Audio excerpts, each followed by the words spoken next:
एक बुजुर्ग औरत मर गई। यमराज लेने आए। औरत ने यमराज से पूछा, आप मुझे स्वर्ग ले जाएंगे या नर्क? यमराज बोले, दोनों में से कहीं नहीं।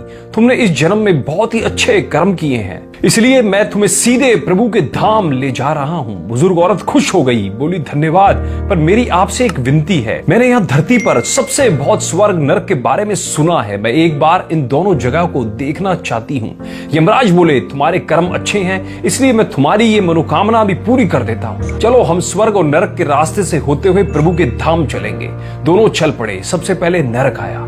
नरक में बुजुर्ग औरत ने जोर जोर से लोगों के रोने की आवाज सुनी। वहां नरक में सभी लोग दुबले पतले और बीमार दिखाई दे रहे थे। औरत ने एक आदमी से पूछा, यहाँ आप सब लोगों की ऐसी हालत क्यों है? आदमी बोला, तो और कैसी हालत होगी? मरने के बाद जब से यहाँ आए हैं हमने एक दिन भी खाना नहीं खाया। भूख से हमारी आत्माएं तड़प रही है। बुजुर्ग औरत की नजर एक विशाल पतीले पर पड़ी, जो कि लोगों के कद से करीब 300 फुट ऊंचा होगा।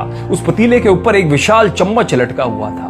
उस पतीले में से बहुत ही शानदार खुशबू आ रही थी। बुजुर्ग औरत ने उस आदमी से पूछा, इस पतीले में क्या है? आदमी मायूस होकर बोला, ये पतीला बहुत ही स्वादिष्ट खीर से हर समय भरा रहता है। बुजुर्ग औरत ने हैरानी से पूछा, इसमें खीर है? तो आप लोग पेट भर के ये खीर खाते क्यों नहीं? भूख से क्यों तड़प रहे हैं? आदमी रो रो कर बोलने लगा, कैसे खाएं? ये पतीला 300 फीट ऊंचा है, हम में से कोई भी उस पतीले तक नहीं पहुंच सकता। बुजुर्ग औरत को उन पर तरस आ गया। सोचने लगी, बेचारे खीर का पतीला होते हुए भी भूख से बेहाल है, शायद ईश्वर ने इन्हें यही दंड दिया होगा। यमराज बुजुर्ग औरत से बोले, चलो हमें देर हो रही है। दोनों चल पड़े। कुछ दूर चलने पर स्वर्ग आया। वहां पर बुजुर्ग औरत को सबकी हंसने खिलखिलाने की आवाज सुनाई दी। सब लोग बहुत खुश थे।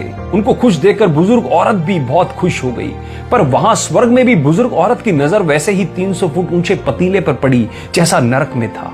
उसके ऊपर भी वैसा ही चम्मच लटका हुआ था। बुजुर्ग औरत ने वहां लोगों से पूछा, इस पतीले में क्या है? स्वर्ग के लोग बोले कि इसमें बहुत स्वादिष्ट खीर है।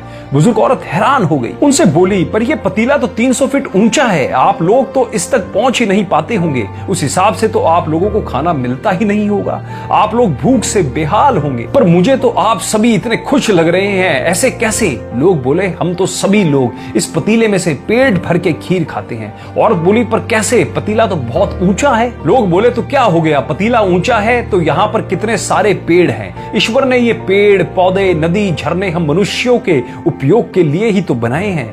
हमने इन पेड़ों की लकड़ी ली, उसको काटा, फिर लकड़ियों के टुकड़ों को जोड़ के विशाल सीढ़ी का निर्माण किया। उस लकड़ी के सीढ़ी के सहारे हम पतीले तक पहुंचते हैं और सब मिलकर खीर का आनंद लेते हैं। बुजुर्ग औरत यमराज की तरफ देखने लगी। यमराज मुस्कुराए और बोले, ईश्वर ने स्वर्ग और नर्क मनुष्य के हाथों में ही सौंप रखा है। चाहे तो अपने लिए नर्क बना लो, चाहे तो अपने लिए स्वर्ग बना लो। ईश्वर ने सबको एक समान हालत में डाला है। उसके लिए उसके सभी बच्चे एक समान है। वो किसी से भी भेदभाव नहीं करता। वहां नरक में पेड़ पौधे सब थे, पर वो लोग खुद ही आलसी हैं। उन्हें खीर हाथ में चाहिए। वो कोई कर्म नहीं करना चाहते, कोई मेहनत नहीं करना चाहता, इसलिए भूख से बेहाल है। क्योंकि यही तो ईश्वर की बनाई इस दुनिया का नियम है। जो कर्म करेगा, मेहनत करेगा, उसी को मीठा फल खाने को मिलेगा। दोस्तों, यही है आज का सुविचार। स्वर्ग और नरक आपके हाथ में है। मेहनत करें, अच्छे कर्म करें और अपने जीवन को स्वर्ग बनाएं। कहानी अच्छी लगी हो तो कमेंट और शेयर करना ना भूलें। जय माता दी।